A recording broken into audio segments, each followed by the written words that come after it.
Hi there. My name is Suzanne. I'm a friend of Danielle Wilson's, and Danielle has asked me to help you make some gingerbread today. I'm totally psyched because I used to be a professional baker, and gingerbread was always my best seller. Probably because the recipe I've shared with you is actually edible, which is really different than most other gingerbread recipes. So listen, fix yourself a drink. I have a cup of tea, and that's not just because you're all in England. I actually like tea. And let's get started.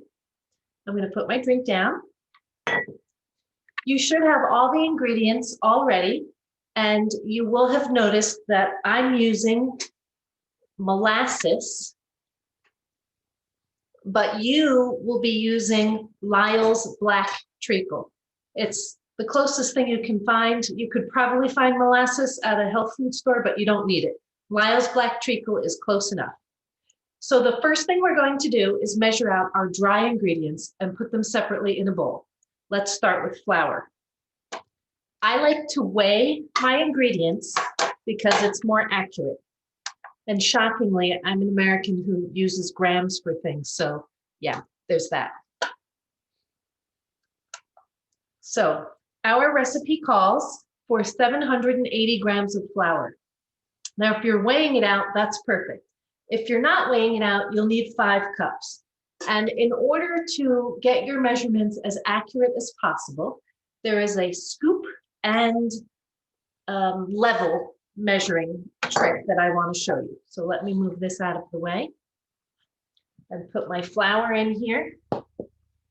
So you scoop it up, and then you take the back of a knife and you level it off.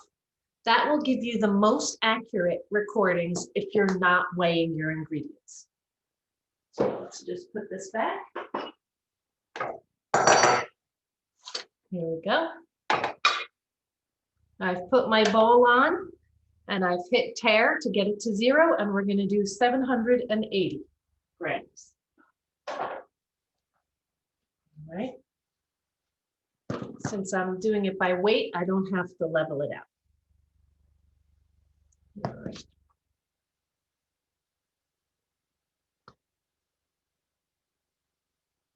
Getting close, so I'm going to be a little more careful here. And you know, if you're a few grams over, no worries.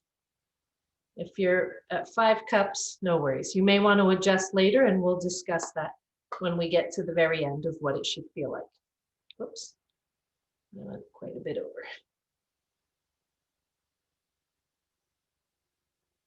Okay, there we go.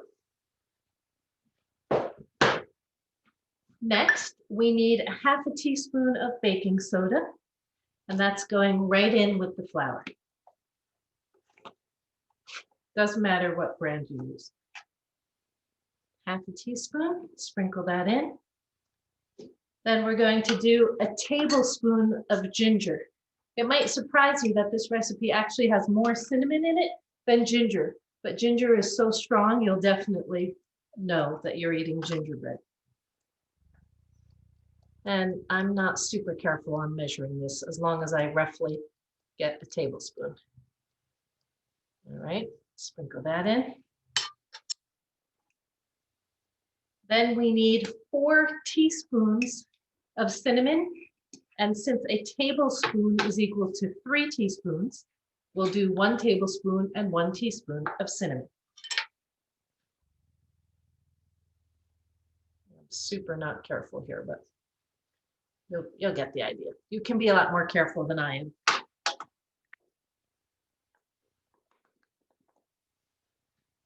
Oops. Okay, and then a pinch of ground nutmeg. I'm not a huge fan of nutmeg, but it does give the gingerbread a little bit of depth of flavor. So if you want to use more than a pinch, you're welcome to. I kind of just give it a quick sprinkle. Okay. And then a teaspoon of salt. Oops. Sorry, gotta grab a spoon. Okay, I'm back. I should say I'm filming this in my kitchen, and we have a dog and I have children, so anything goes here. Okay, a teaspoon of salt. Once you have all the dry ingredients, you just need to mix them so that no one gets a full-on bite of powdered ginger and nothing else. Nobody gets a full bite of cinnamon, nothing else.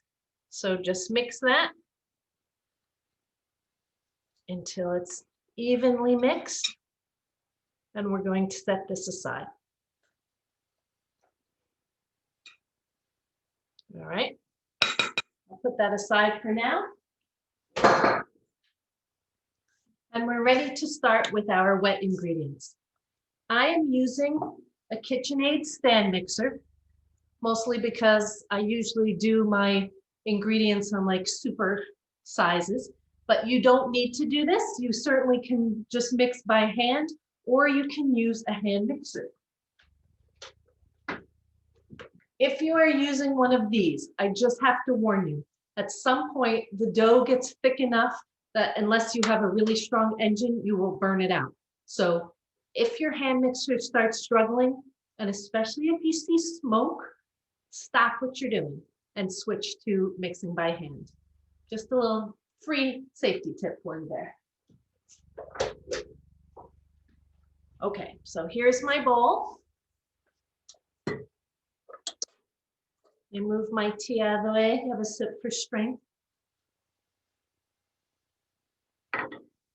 Okay, so latch my bowl in. And we need 2 sticks. Well, it's American sticks of butter. It's 250 grams. I know that European sticks of butter are like bigger and rectangular, but anyway, 250 grams of butter, and that's going right in the mixer bowl. Without the paper, it's really way better without the paper. Also, I'm using unsalted butter, which some people ask, well, why are you using unsalted butter and then you're putting salt in? And the reason is that salted butter does not have a standard measure, so you don't know how much salt you're getting. Some brands are saltier than others. So use unsalted and then put the salt in separately. The only European brand that I probably would not recommend for this recipe is President's butter. I know it's fabulously delicious and rich, but it has such a high fat content that you might end up with greasy dough. Come to think of it, Kerrygold butter might do the same thing. But I'm just using a very standard middle of the road butter. Okay, next comes a half a cup. And we could also do this by weight, but just for convenience, I'll do it in a half a cup measure of brown sugar. So American brown sugar is not the same thing as European brown decorative sugar. American brown sugar is much wetter, and I'll show you here what that looks like. It's very wet. If you see, if you pinch it, yeah, it is holding together. American brown sugar is actually just granulated sugar and molasses. So if you can't find this kind of wet brown sugar, we'll just use granulated sugar, and you might have to put in a little more treacle later. No worries, it'll all sort out. So we have a half a cup of this.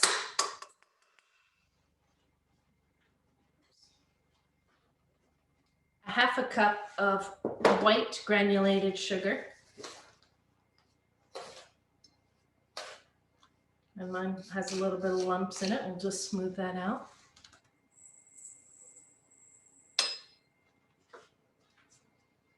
And now 1 cup or 345 grams of molasses.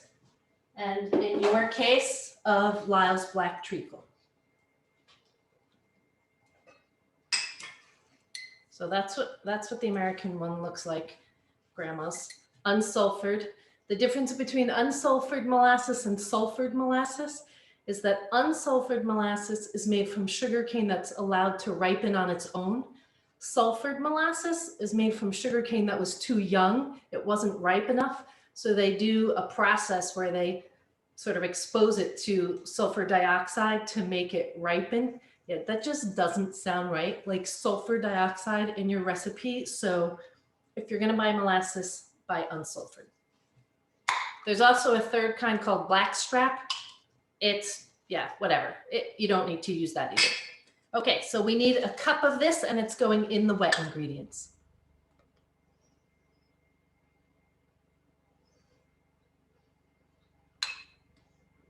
And this is like a really cute little jar, but when I was baking professionally, I was using a gallon at a time.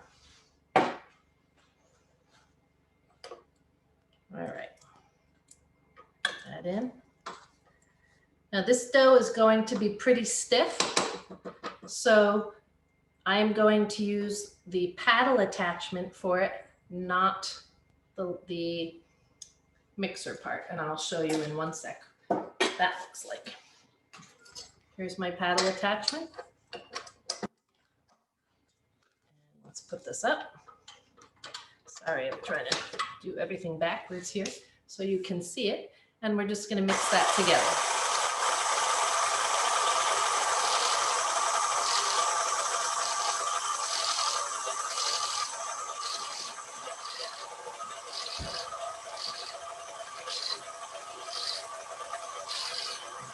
Is this visible? You might want to take it down or, stop your mixer. Or if you're beating by hand, just make sure you get everything kind of smoothly mixed there, especially off the bottom. Okay, finish that out.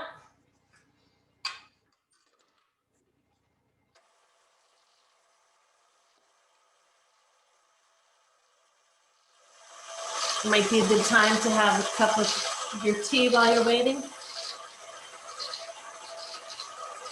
Delicious. I don't know, maybe it's horrible for British people to have me not take my tea seriously and just drink it in the middle of something else, but I drink about 4 or 5 cups of tea a day, so I take it when I can.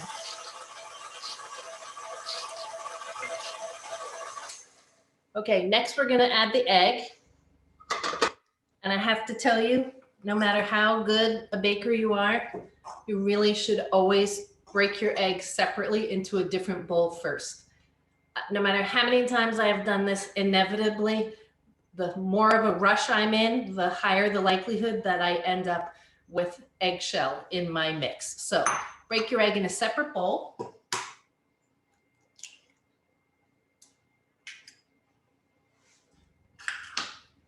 And then add that to your mixing bowl.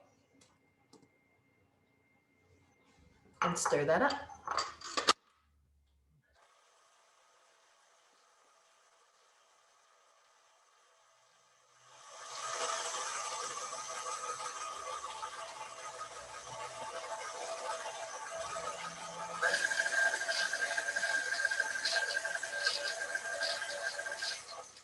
All right, once you have that mixed, it's time to add the flour.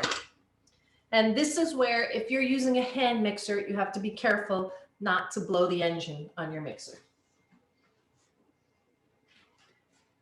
It's best to add it in about 2 or 3 portions rather than all at once, so you can ensure some good mixing.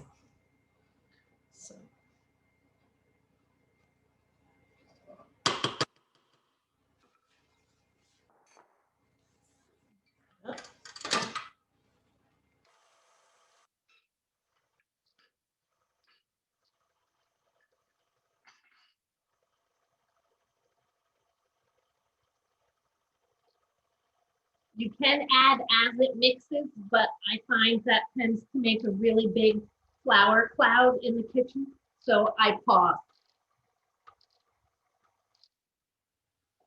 Add a little more.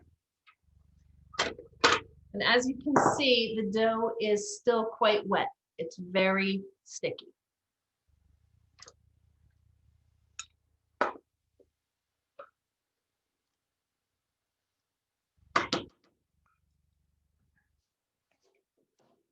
Okay, let's finish this off.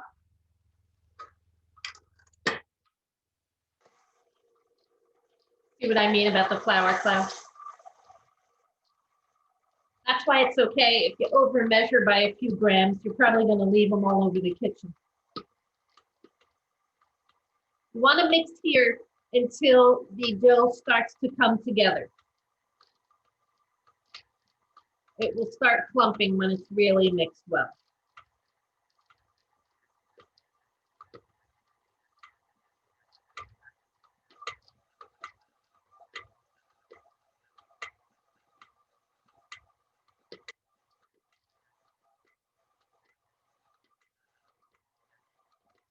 Okay, I'm going to take this down, and you should be able to see that it's sticking all over the blade because it is well combined. So we're going to take that out, and I'm going to move the mixer out of the way and show you a trick that has made gingerbread for me much easier.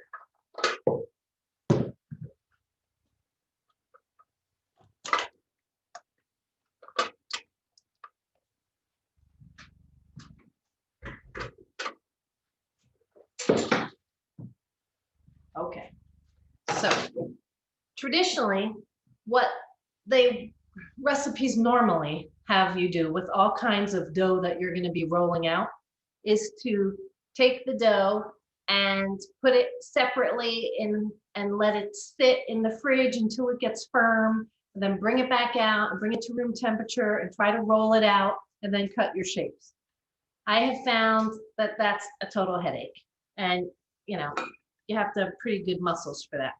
So what we are going to do is take some of this and roll it out between 2 sheets of parchment paper and then refrigerate it. I know, it's genius, and I just thought of it myself. So we're going to do that, and I will show that to you. And you will see how much easier it is. I just got to move some stuff out of the way here so I can get my paper.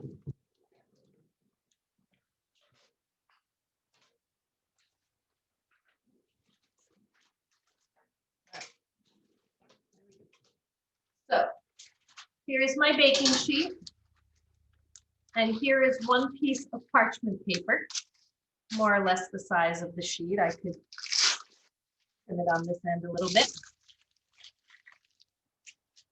Make sure your dough is well mixed, thoroughly mixed. And I just do this by hand. I'm going to take out a piece, make a ball. Is that visible for everybody? Yeah, okay. Going to make a ball. Make sure it's sticking together. So here's where you want to check. If you couldn't find brown sugar and you used white sugar, excuse me, here's where you might need to add a little treacle to get your dough to this consistency. It should be pretty wet and sticky and hold together. If it's dry and crumbly, add about a tablespoon of treacle at a time until you get it like this. So we're going to put this down here. That should be good. I'm going to take another sheet of parchment paper and put it over the top.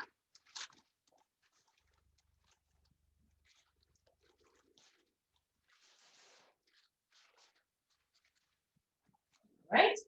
And now we're ready to roll. So yes, here is my industrial size rolling pin, and this was not very expensive. It was in a regular cooking store. I think it was between 12 and 14 US dollars. So, whatever that is in pounds, I don't know, 9, 8, I'm totally making that up. I have no idea. So what I like about this rolling pin, because it's all a uniform width, the entire surface of it will roll on the dough evenly. If you have a rolling pin with handles on it, that's fine. So you'll probably have a smaller area that touches the dough. If you have a French rolling pin, which I don't have available to show you, but it's the kind that is wide in the middle and tapered on the ends, Just be aware that only a small section in the center is actually touching the dough. So it's your preference, just be aware. I'm also going to show you one more thing I use to help get my dough even, just a sec.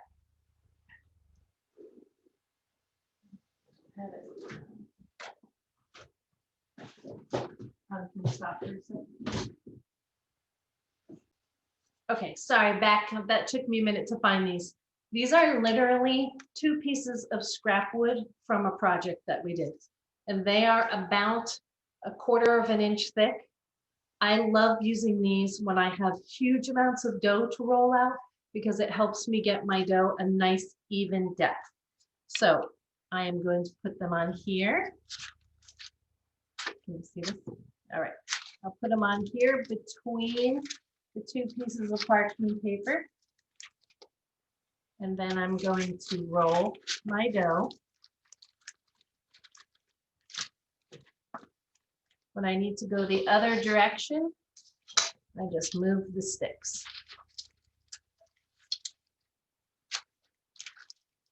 Right. And trust me, this is so much easier than trying to roll out chilled hard dough. So roll in both directions.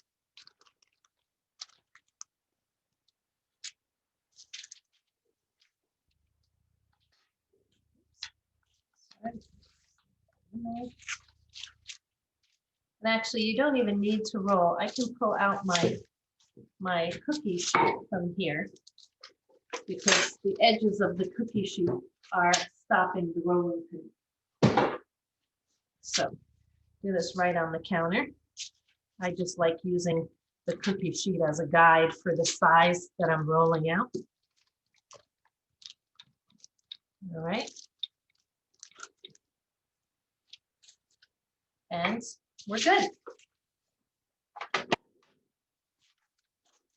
We now have a section of dough that is more or less uniform depth. But if we try to cut into this right now, your dough wouldn't hold the shape that you're trying to make. So we're going to put this right in the refrigerator and let it chill for 20 to 30 minutes. And you will be ready to bake with Danielle. So I hope you enjoyed this tutorial. By all means, happy baking, and Danielle can send me pictures of what you all are making. Have a great time, and hey, Merry Christmas.